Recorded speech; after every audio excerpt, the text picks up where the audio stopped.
Dito sa Marikina napunta ang buong baon check ko last season, Plok. Diba, bawat puntos ng ibang players, hinuhulugan ko ng piso buong season. And at the end of the season, nakalikom ako ng 14,619.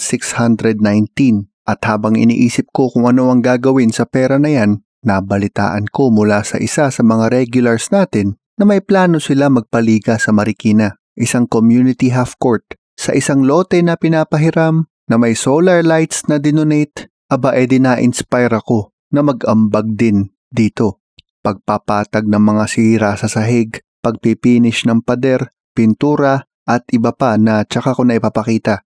Kaya dinagdagan ni Chambalero ang baon check total para maging 22,500 para sa court renovation dito sa Panganiban Street, Barangay Concepcion 2, Marikina City. Iniintrohan ko lang kayo, Plok, pero sa continuation nitong ating Marikina Court Series, makikilala ninyo kung sino ang mga nakatulong ko. Mainly sina Brent Tanaya o si Gameball at si Erwin Fernandez. Pero marami pa tayong dapat pasalamatan. Sa part 2 yan, Plok. Kaya kita-kits sa susunod na episode nitong Marikina Court Project. Pwede mong makita ang update sa ating community works dito sa chambalero.com.